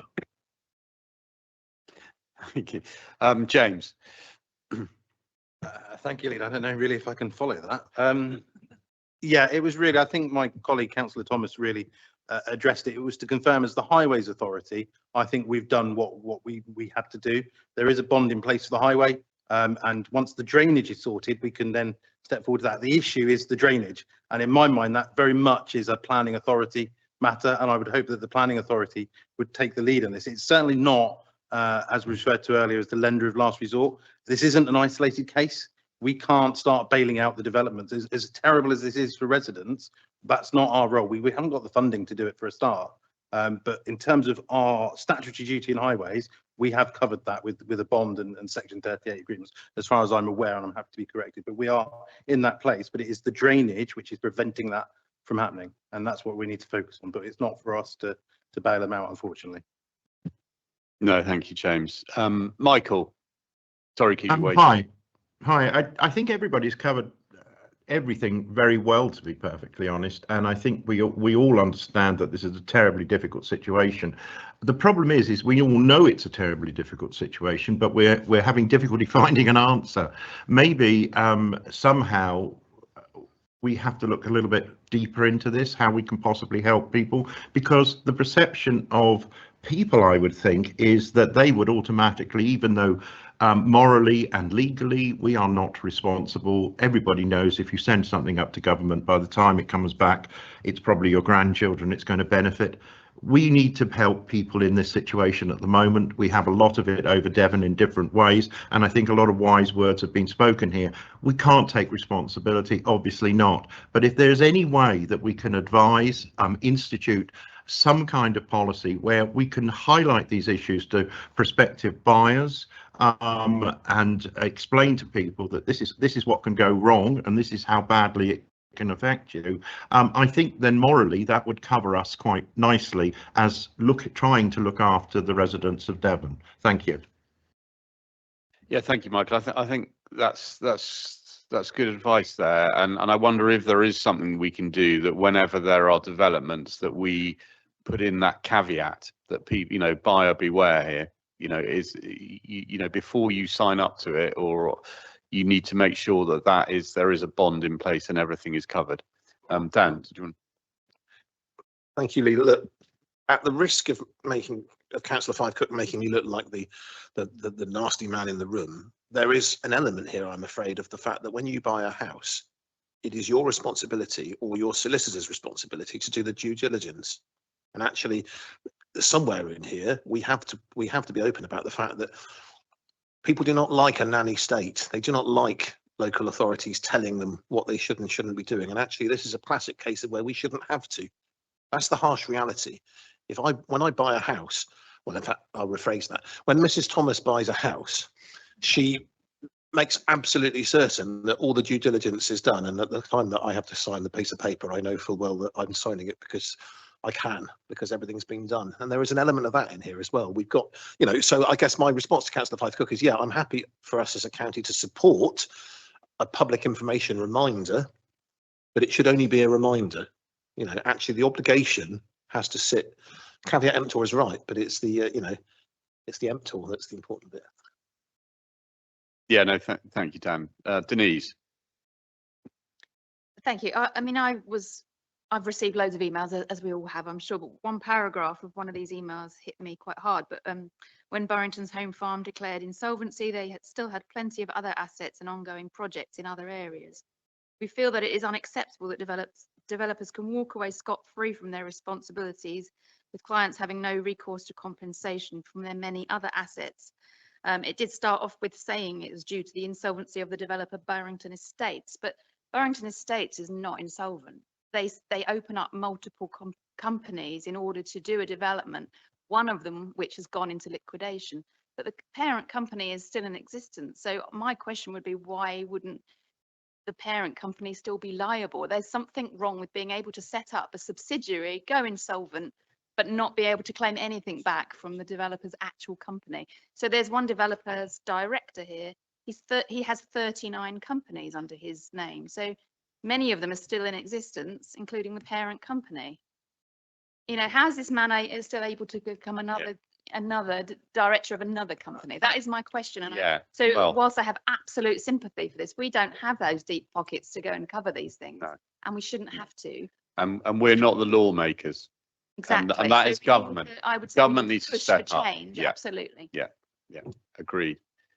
Michael, did you want to come back, or is that a historic hand? No, I just wanted to come back to Dan's comments. I think the problem is we all make the mistake here of we always think of that everybody knows as much as we do. And I think situations like this are so devastating to first-time buyers. It's that kind of equation. If you buy a house for the first time, most people haven't got the faintest idea what they're doing, really. And I think that I would also agree with Dan that we don't want to be a nanny state, but we do want to look at least as if we're attempting to take the moral high ground and try and explain the difficulties to people. I think if we can do that, at least, that's a walk in the right direction. Thank you. Thank you, Michael. Right, we've had a good debate on this. Ed, thank you so much for bringing this. I think it's highlighted, it's distilled this issue that there is a real problem and something needs to be done about it. Unfortunately, that doesn't lie with the county. I think there is a consensus around here. I think we can message it, get the message out there, and where we do have control, Malcolm being, you know, where we have the governance of that, then we will make it clear to developers as that's how you know, that's how we would expect it to progress with bonds in place. Anyway, so I'm happy to propose those recommendations as they are. Could I have a seconder for that, please? Yeah, Paul, thank you. All those in favour? Lovely. And right, we'll move on to 12E, which is the Tarka line.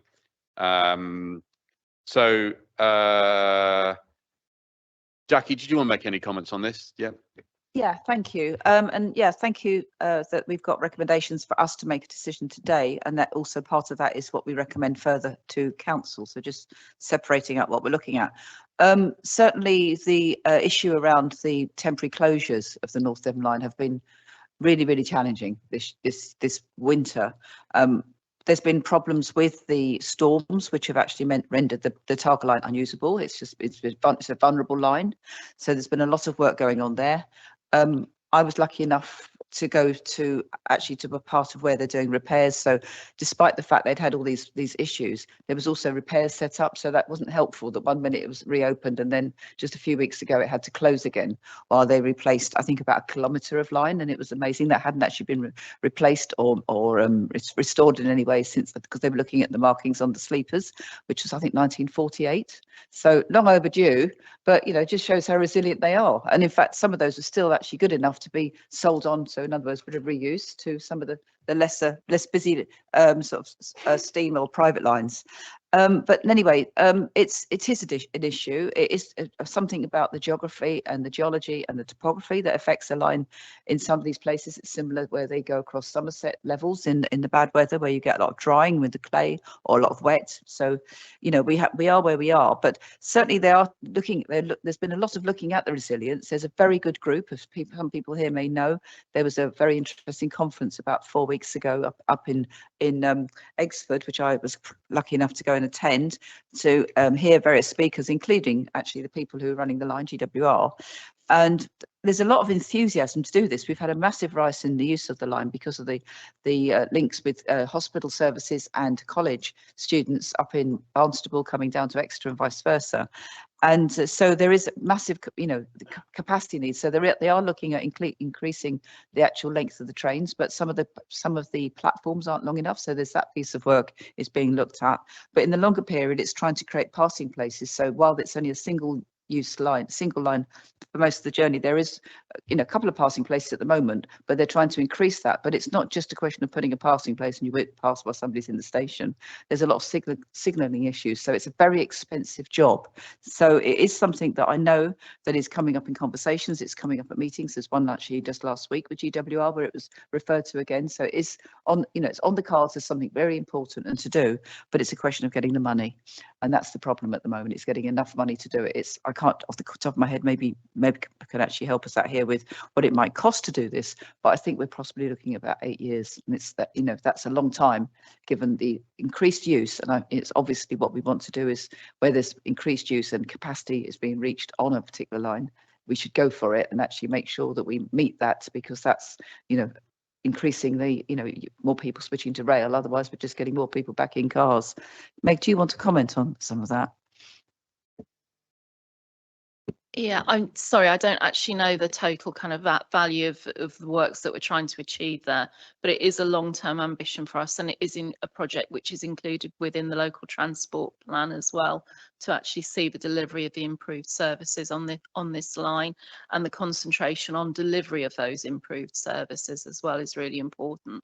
I think the other point I think we were trying to make in the recommendations is a reference to it actually being the North Devon line, to again highlight and elevate the strategic importance of this railway to North Devon. Yeah, thanks very much. And it is actually about what small interventions. One of the things that did come up actually was during the when the rail was out of use because of the flooding on the line and the difficulties with that, and there was a rail replacement service. There was a lot of work by our team, actually by our officers, working with GWR to make sure that those rail replacement services worked well. There was quite a lot of pain and difficulties because there's quite a lot of younger students using that line, and so in fairness, the companies were very responsive to actually make those improvements. It, you know, it sounds a bit off the wall, but it was like where you meet the bus and little things like that. So they are putting in extra officer help at the stations to make sure that people still can access transport services, albeit not on the railway sometimes if when the weather hits us like it does. Yeah, no, thank you, Jackie. I mean, obviously, this is an absolutely vital piece of infrastructure in Devon. And, you know, I was a bit disappointed when I read this that you didn't want to talk about the Tarka line, you wanted to talk about the North Devon line. But actually, it's true because the Tarka line makes it sort of sound like it's some sort of gimmicky or a bit touristy. But it isn't. This is absolutely crucial to, you know, if government want economic growth, this is the kind of thing they should be investing in. Absolutely. And we will make that loud and clear. So thank you for that. Anyway, Graham, over to you. Thank you, Leader. No, I would just, you know, the paperwork's there. I think I laid out the situation quite well, and Councillor Hodgson's just really added to that there with the work that has been gone on. It's good to know that something might be done in 8 years. To establish if something is done in 8 years, that means we will spend 1 year with that line closed at the current rate that it was shut over the winter. So it is a significant amount. The work that's gone on recently has been valuable to hopefully reduce the amount that it will be shut in the next winter, but of course it will still be well over capacity in the meantime. Even with the additional 15% capacity coming online shortly, we will still really struggle there. I would add, people in my division in Braunton, as well as in Ilfracombe and Carmarthen, we don't use the train because it runs hourly. If we are 1 minute late for that hourly train, we are 60 minutes late for the next train, as opposed to being 30 minutes late for a train that might run every half hour. It would, these are the reasons that, the capacity would shoot up yet further if we had the ability for the entire area to use it. I'm not from North Devon, I'm from Margate, so the obsession with naming everything Tarka something is always a little bit. I'm on board with it, but of course North Devon is one thing. Northern Devon is the entire section that includes Bideford as well as North Devon, because of course we are North Devon and Torridge up here. So while you say North Devon, it perhaps should be Northern Devon line. And yeah, really, thank you very much for doing this. It's 900,000 journeys per year. That would be really, really beneficial, and really thank you for supporting this so much. Thank you. Thank you, Graham. Stephen, you weren't on my list as a speaker, but I'll let you come in quickly if you want to. Thank you very much, Julian. And perhaps I should declare an interest that I'm also the Cabinet Member for Planning and Economic Regeneration at Mid Devon. And the numbers that you're struggling for is 100 million investment that Bogdan Lupo, who heads up Railtrack in the region, reckons could be made available within the next 10 years. I don't consider 10 years a long time. It's rather short term. I welcome the paper though, but I do find it's rather mild and reserved, with Devon falling short of being an active champion, as the motion cites. It misses out on the 500,000 passenger journeys from Oakhampton that joined the line at Yeoford, and the increase in demand for park and ride facilities at Crediton due to the doubling of the number of trains there. I think there were many points that Jackie made that could have been included in the paper. The Class 175s are great to welcome these. They should have arrived last summer, and they're not expected until next summer. They're too long, as Jackie said, for many of the platforms, so that produces operational challenges, and it will reduce the number of bicycles that can be put on the train from 4 down to 2. So when there's a promotion of LC whips, is a little bit of a challenge there. The paper also misses out the announcement that at the rail convention event that Jackie mentioned last month, that Railtrack are planning to double the track between Exeter, St David's and Crediton because of the demand that is on the track at the moment. It also misses out the Railtrack have their own internal document transforming the North Devon line. I can supply that if that's actually requested. Proposals are well developed to progress through to the rail network enhancement pipeline, as the paper suggests, and there is a preliminary strategic business case that is already in place. So there's a lot moving at the moment, and I'd very much welcome Devon County Council helping and strengthening the case. The delivery of 2 trains per hour can be achieved within the next 10 years. But this will, and the demand is actually going to grow and grow with the expected housing growth because of the new MPPF requirements on the line, and that will be the growth of some potentially 3,000 houses along the line within the next 20 years. And maybe this council could consider sponsoring the 4th rail convention next year on the 5th of March here at County Hall in Exeter, because the first one was in Bideford, the second one in Barnstable, the third one in Mid Devon at Eggersford, because it's the middle point of the line. It would be appropriate for it to come here to Exeter. Thank you, Leader. Thank you, Stephen. I mean, to be fair, the motion doesn't go into the granular detail that you were talking about there, but I don't think that there's anything that's mutually exclusive from the recommendations that we're putting forward. But it's quite clear that it's like I said, it's an absolutely crucial piece of infrastructure, and that within the motion it says that we will be doing everything we can, both to try and reach the aspirations that you have, but also at the same time to every opportunity to lobby to try and get the investment that we need for it. Michael, did you want to quickly come in, and then I'll come to you, Richard? Yes, it wasn't really a question. First of all, I'd like to apologise. I didn't get back till late last night, so I haven't managed to read all the information.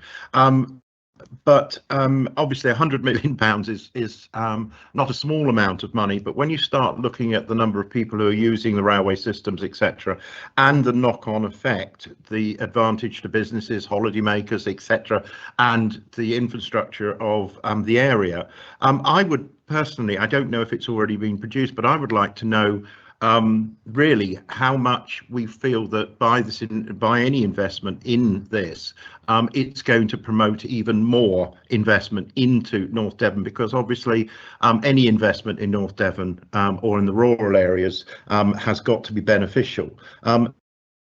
Do we have those kind of figures that we are expecting from this, or am I shooting in the dark here? Thank you.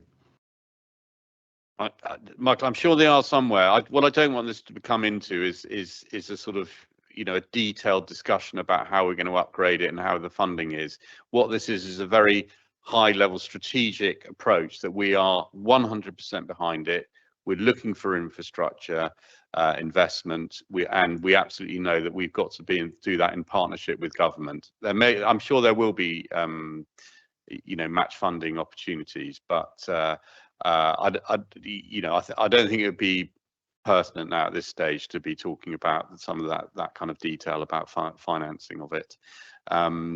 Richard. Thank you, Leader. Just listening to some of the detail around there. This corresponds also with the East Devon line. I don't know, we're looking at it on a high level, but if we're looking for infrastructure investment, a lot of the things that have been said about the North Devon line, you can swap over the text directly to the East Devon line out through Honiston to Axminster, and that need for a half-hourly service and the levels of investment that are needed are the kind of thing that we need to lobby government for. And I think it ties in with some of the stuff around the strategic ambition of this council and the districts in terms of things like Paul's piece on Malcolm earlier. All of that connects, and it was disappointing that we weren't included in Devon in one of the Newtown proposals, because some of those processes build into the infrastructure and make it, as I understand it, more likely that this investment will flow this way. So I think we need to make a lot of noise about how ambitious we are for the infrastructure of Devon. Thank you. No, thank you, Richard. That's right. Jackie, I'll come to you. I think Meg wanted to just say something in response, did you? Yeah, so as for any government investment, we have to, and Network Rail will have to go through the business cases to actually get the money drawn down. Part of the business case is always the economic issues associated with doing the work, and that does look at the wider economy of the area and what happens with the improvements. So it may not have the detail yet, but at some stage, as the business cases progress through, that kind of level of detail will be looked at. And if I may just come back as well, there's last week on the 1st of April, the public transport went transferred under the CCA, and the Peninsula Transport Authority, which has been looking at board, which has actually done a lot of work of working with government to actually say how we could actually improve connectivity, and for example around Dawlish and what's happened with the big pothole at Slapton, all those kind of things have kind of come up into those conversations, and not least of which is this. In fact, they presented actually at the conference that's already been referred to. But I think if it's now it's with the CCA, although obviously we're very sort of still much part of that, I think it's preparing going forward into that sort of more mayoral potential and strategic connectivity. So I think that could potentially bring this a lot quicker forward, but putting it on our agenda and having it here as this part of discussion, I think it's up to our MPs to bat for us as well, because it is a government investment at that level. sure they will. Sorry, Richard, very quickly. Very quickly, just to say the impact on children and young people of these infrastructure investments would be disproportionately large for children and young people in terms of that is one of the ways you can transport yourself around Devon. And I know I got introduced to the concept of golden trains.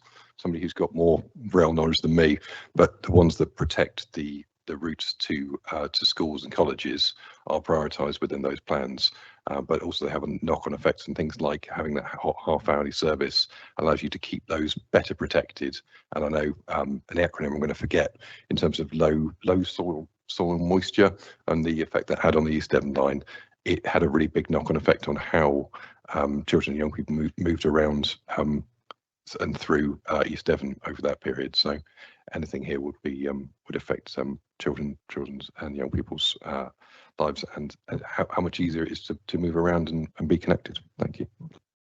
Indeed. Paul, last word, and then I'm Yeah. going to go to the 10 seconds. Just want to, Steve mentioned the idea of us hosting something. I didn't want that to get unremarked from Cabinet, and perhaps if we can note that, just as you know, I've said it before, I set up an event for LGR, nobody turns up, set up an event for water, nearly everybody turns up, set up something about railways, you're turning them away at the doors. So I think we should seize that opportunity potentially. Yeah, perhaps that's something that Jackie, you could take forward. Right. Okay. I'm happy to propose those recommendations to council. Dan seconding it. All those in favour, please show. Thank you very much. Right. We're going to take a quick 5-10 minute break and then come back for agenda item 13.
Right, are we all ready?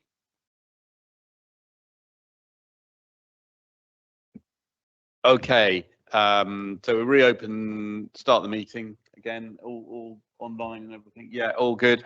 Right, so agenda item 13, the minutes for, these are for noting from the Devon Assurance Partnership Committee and the Devon Education Forum. Those are just for noting. Any comments on those, members? No, happy to note. Yep, good. Agenda item 14, policy performance and transformation with the SEND.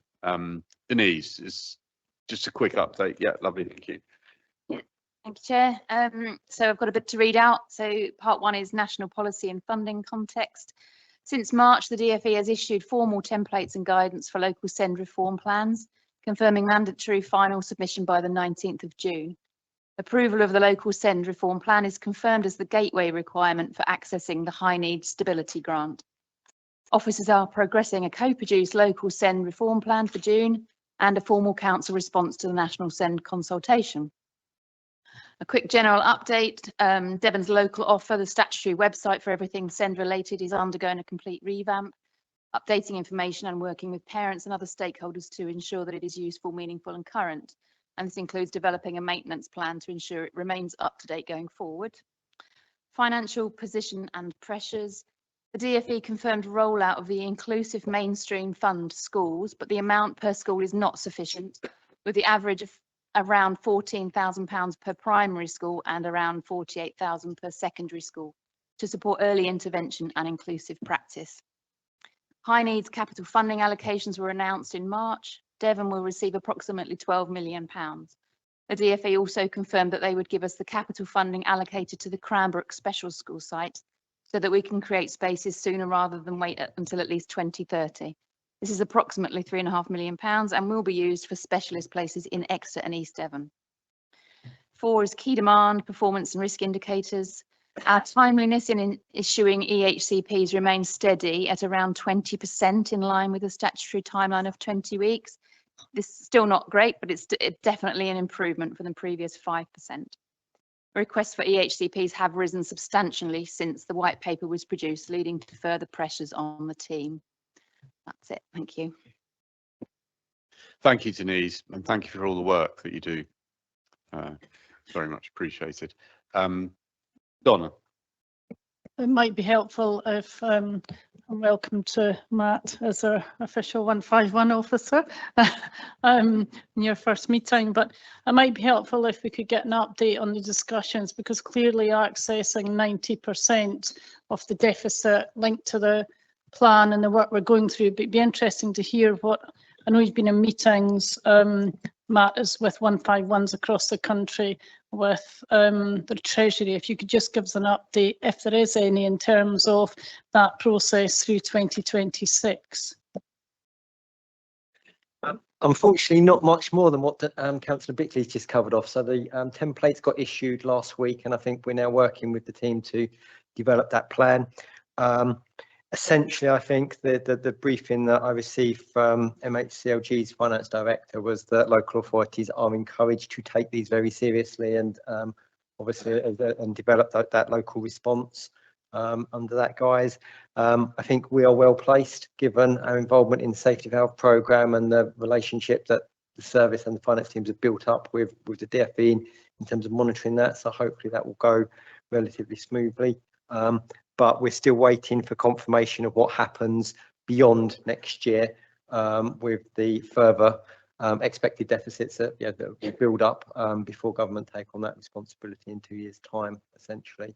But we're hoping to get just shy of 200 million, 195, 196 million is essentially what we're putting in requirement for that 90%.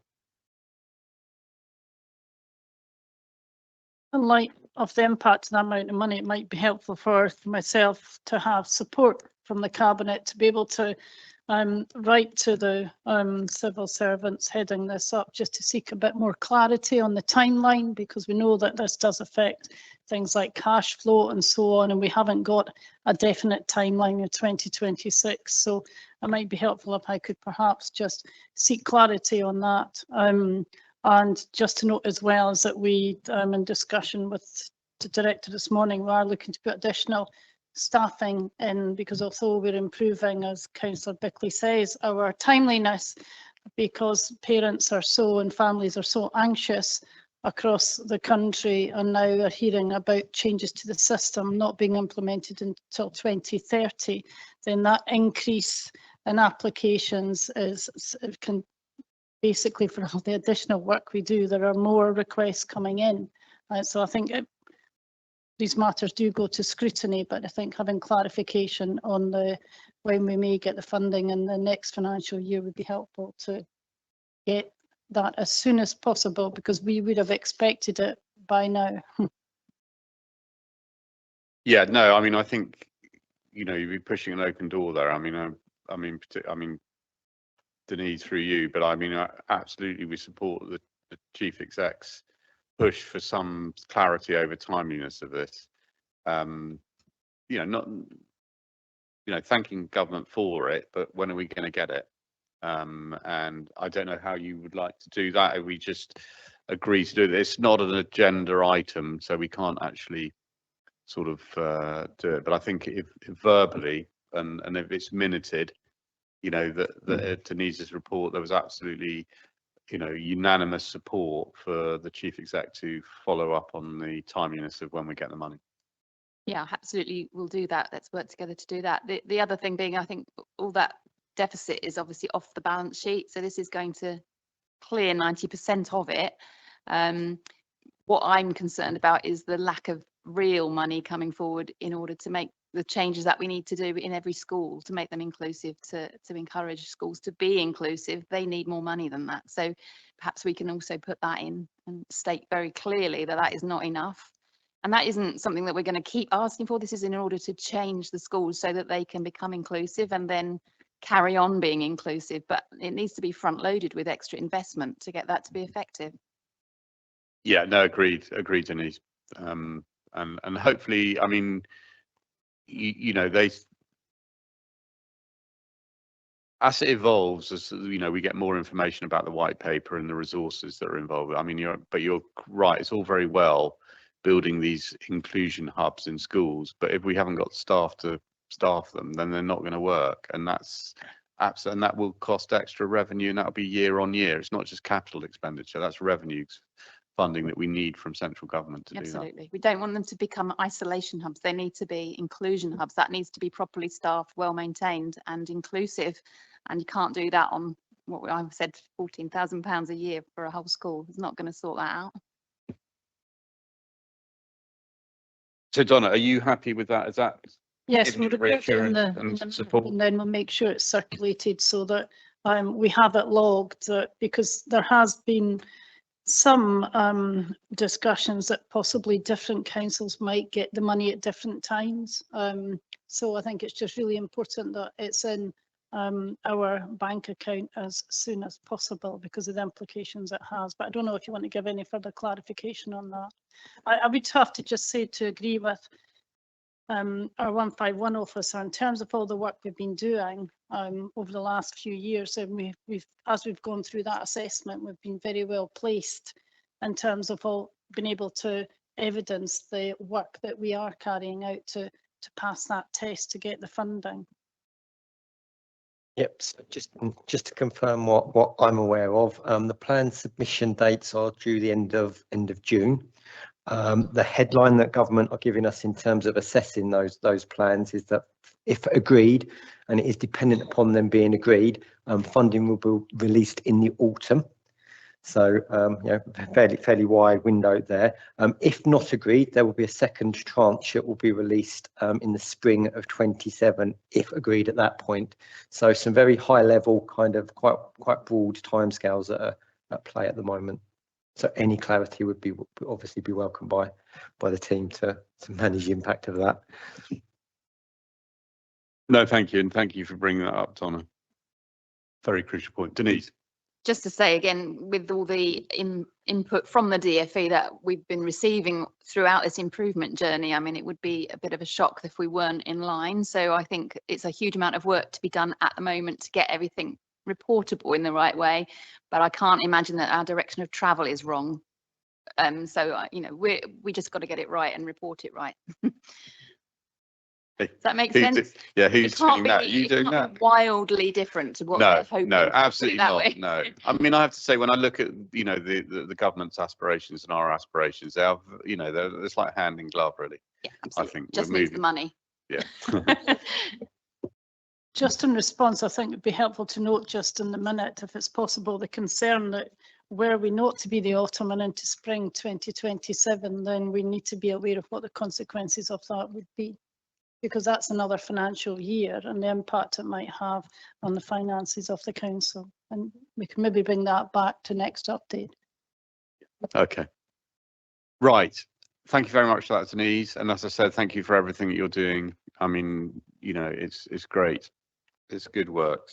Right. So agenda item 15, delegated action. That's for noting. We have to note that. Forward plan. Members, are we all happy with the forward plan? Anything missing off of there you want to put in? I mean, obviously it's a dynamic document, so it's not set in stone, so to speak. Any comments? No. Right. In which case, we'll move to agenda item 17. This is the exclusion of the press and public to do 18, 19 and 20. The agenda items 18, 19 and 20. So at this date, yeah, so I will formally move part 2 to move to a closed session. Do I have a seconder for that? Dan, thank you. All those in favour, please show. Thank you. Right, so that is, do you move? Okay, so we'll wait till we're offline and then we'll